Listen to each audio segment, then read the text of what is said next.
Hello friends, welcome back to my channel. हम लोग strength training के बारे में बात कर रहे हैं। जिम में जाना है, स्ट्रेंथ ट्रेनिंग करना ज़रूरी है।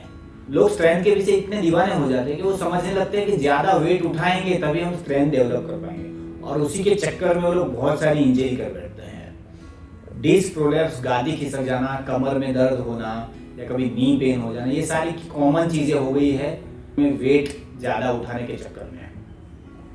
आजकल तो कई जिम गोर्स को इंजरी भी बहुत सारी हो रही है कि वो लोग ईगो लिफ्टिंग में चले जाते हैं और वेट ज़्यादा उठाने की कोशिश करते हैं, फॉर्म कॉम्प्रोमाइज़ कर लेते हैं और कई बार उनकी डेथ भी हो जाती है। तो ये सारी चीज़ें प्रिवेंट करना बहुत ज़रूरी है, ईगो लिफ्टिंग नहीं करना है। तो पिछले वीडियोस में हमने स्ट्रेंथ के बारे में थोड़ा डिस्कशन किया था।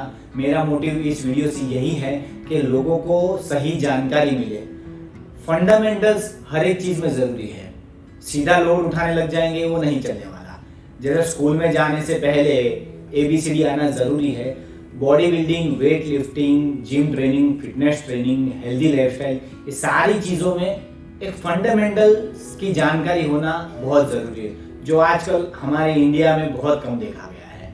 तो ये फंडामेंटल्स साइंस बेस्ड एक्सरसाइज के लिए, जानकारी के लिए मैंने ये चैनल क्रिएट किया है, ताकि आपके फंडामेंटल्स अच्छे हो और आप जब जिम में जाओ तो इंटेलिजेंट ट्रेनिंग के साथ अपनी हेल्थ सुधार सको, ना कि जिम में जाके अपनी हेल्थ को बिगाड़ना। देखिए, इंजरी प्रिवेंशन बहुत ज़्यादा ज़रूरी है। इंजर्ड हो के ईगो लिफ्टिंग करके कोई फ़ायदा नहीं होने वाला। कितना भी वेट उठाने की कोशिश करिए, किसी का वर्ल्ड रिकॉर्ड नहीं तोड़ पाने वाले हो। ठीक है, वो एक ट्रेनिंग लेवल अलग चीज़ होती है, और हम जिम में हेल्दी लाइफस्टाइल के लिए, फिटनेस के लिए जाते हैं, वो चीज़ें अलग होती है। तो पिछले वीडियोज़ में हमने स्ट्रेंथ ट्रेनिंग के पार्ट 1 में क्या क्या आता है, क्या किस तरह से शुरुआत की जाए, उसके बारे में डिस्कस किए। उसी सिलसिले को आगे बढ़ाते हुए आज हम पार्ट 2 डिस्कस करेंगे। तो चलिए गाइस, स्ट्रेंथ के बारे में और अपनी जानकारी बढ़ाते हैं।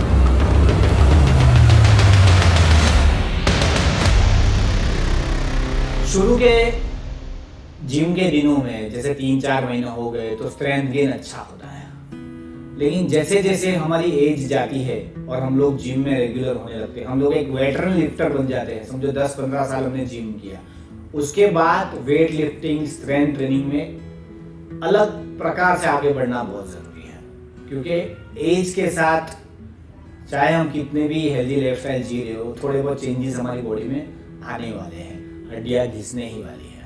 अगर मैं किसी को ज़्यादा एज वाले जो वेटरन लिफ्टर है या अकॉर्डिंग टू रिसर्च ट्रेन किया जाए, तो उसमें बेसिकली हम लोग शुरू के जो वीक 1 रहेगा उसमें 60 to 70% लोड पे काम कर सकते हैं।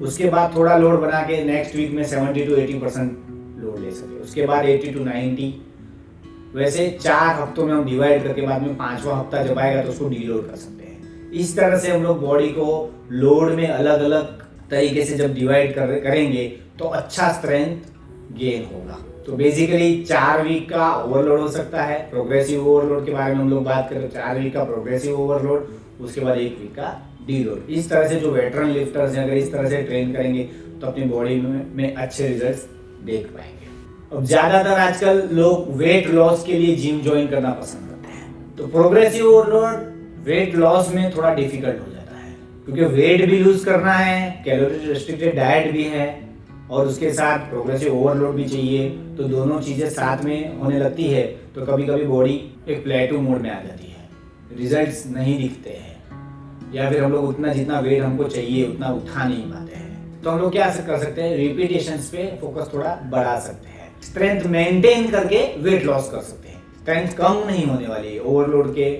साथ हम लोग जाएंगे तो एक स्ट्रेंथ मेंटेन करेंगे और वेट लॉस करेंगे तो भी फायदा ही होने वाला है, वो भी एक प्रकार का प्रोग्रेसिव ओवरलोड ही है। तो दूसरा है स्ट्रेंथ मेंटेन करके वेट लॉस करना।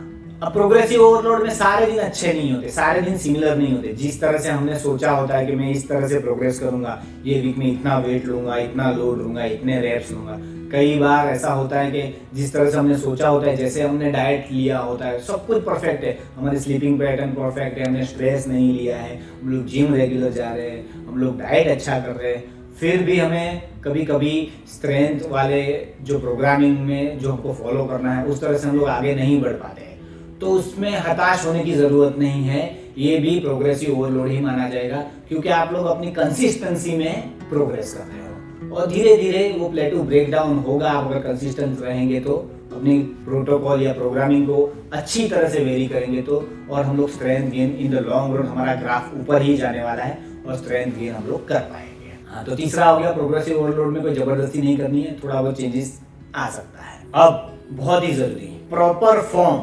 स्टार्टिंग का पॉइंट भी हमारा यही था प्रोग्रेसिव ओवरलोड में, लेकिन जैसे ही हम लोग वेटरन लिफ्टर बन जाते हैं उसके बाद तो प्रॉपर फॉर्म बहुत ही जरूरी है। हम लोग क्या करते हैं, बहुत एक्सपीरियंस हो जाते हैं तो थोड़ा अंदर से आने लगता है कि मुझे आ रहा है, और रिपीटेशंस पूरे कंप्लीट नहीं करते, सेट पूरे कंप्लीट नहीं करते हैं। 3 सेट की जगह पे 2.5 सेट हो गया, 12 रिपीटेशन की जगह पे 11 रिपीटेशंस कर देते हैं। उसमें समझो डेप्थ फुल चाहिए हमको, टेम्पो फुल चाहिए, टेम्पो एक्सरसाइज का टेम्पो अच्छा होना चाहिए, एक्सरसाइज की इंटेंसिटी मेंटेन होनी चाहिए, एक्सरसाइज का टाइम ड्यूरेशन मेंटेन होना चाहिए। ये सारी चीज़ें फोकस हम लोग छोड़ देते हैं और सीधा वेट बढ़ाने की कोशिश में या फिर वर्कआउट को ख़त्म करने की कोशिश में पड़े रहते हैं, और हम लोग अच्छा प्रोग्रेसिव ओवरलोड नहीं कर पाते, अच्छा प्रोग्रेसिव ओवरलोड नहीं कर पाते। तो वर्कआउट को ख़त्म करने के पीछे नहीं जाना है, जो बेसिक्स है फॉर्म, टेक्निक, टेम्पो, इंटेंसिटी सारे पकड़ के ही चलने हैं। दूसरा है स्टैंडर्ड जो टेक्निक्स है, जैसे ब्रीदिंग अच्छी होनी चाहिए, ब्रेसिंग प्रॉपर होना चाहिए, कोर का जो ब्रेस होता है वो चारों दिशा में कोर को स्टेबिलाइज करना है। ये छोटी छोटी चीजें अगर हम लोग ज्यादा वेट लिफ्ट करने जा रहे हैं और भूल जाएंगे, फटाक से हमारे बैक पे ज्यादा लोड आएगा, गादी खिसक जाएगी, बैक पेन एक्सपीरियंस होगा।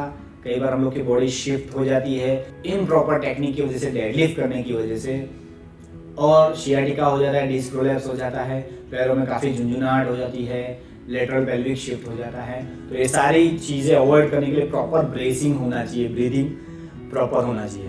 बॉडी का जो नेचुरल बेल्ट है, कोर मसल्स, उसको अच्छी तरह से यूटिलाइज करना है, ना कि सिर्फ अपना जो वेट लिफ्टिंग बेल्ट है उसके ऊपर पूरी तरह निर्भर रहना है। याद रखना है, जैसे जैसे वेटरन लिफ्टर हम लोग बनते जाते हैं थोड़ी डिफिकल्टीज बढ़ती जाती है, वो टेक्निक को मेंटेन रखना थोड़ा डिफिकल्ट हो जाता है। सो टेक्निक फोकस अच्छा रखें, टेक्निक, टेम्पो, एग्जीक्यूशन, अपने आप ये सब सही रखना है। अपने आप को चीट नहीं करना है, रेंज में चीट नहीं करना है, वेट्स में चीट नहीं करना है। आप अपने आप से ही झूठ बोलोगे तो कैसे हम लोग स्ट्रेंथ बढ़ा पाएंगे, कैसे हम लोग अपनी लाइफस्टाइल हेल्दी मेंटेन कर पाएंगे। हमारा मेन पर्पस है फंडामेंटल्स अच्छे रखना और जिम में रेगुलर जाना, कंसिस्टेंट रहना और हमारी हेल्थ को इम्प्रूव करना। सभी लोग 90% लोग बॉडी बिल्डर नहीं बन सकते, 90% 1-2% होंगे जो वर्ल्ड रिकॉर्ड्स या वो सब के लिए ट्रेन करते होंगे। तो क्यों ये ईगो लिफ्टिंग के चक्कर में पड़ना है, क्यों ज़्यादा वेट बढ़ाते जाना है और अपने आप को इंजर्ड करना है। सिर्फ अगर अपने हेल्थ मेंटेन करने के लिए जाना है तो ये सारी जो बेसिक्स है उसको फॉलो करना ज़रूरी है। हाँ, अगर आप फ्यूचर में अपने आप को एक एथलीट की तरह देखना चाहते हो, ओलंपिक वेट लिफ्टिंग फेडरेशन हो गया, उनके भी सारे क्राइटेरिया यही है जो मैं आपको समझाना चाहता हूँ। कुछ भी आधा अधूरा उसमें भी नहीं चलने वाला।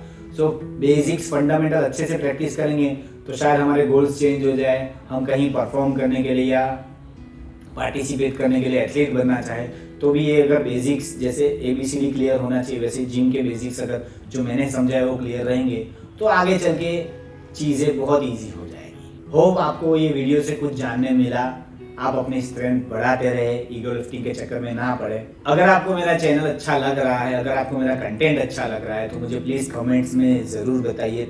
अपने जो भी फ्रेंड्स है जो जिम गोअर्स है, जिन्होंने नया नया जिम शुरू किया है या जो हेल्दी में लाइफस्टाइल मेंटेन करना चाहते हैं, एक फिजियोथेरेपिस्ट के नज़रिए से कितना ज़रूरी है ये सारी चीज़ें आप ये अपने फ्रेंड्स को बता सकते हैं और उनको अपनी हेल्दी लाइफस्टाइल मेंटेन करने में, जिम की कंसिस्टेंसी बढ़ाने में मदद कर सकते हैं। और जाते जाते प्लीज़ लाइक करना और सब्सक्राइब करना नहीं भूलिएगा। See you in the next video. Thank you guys.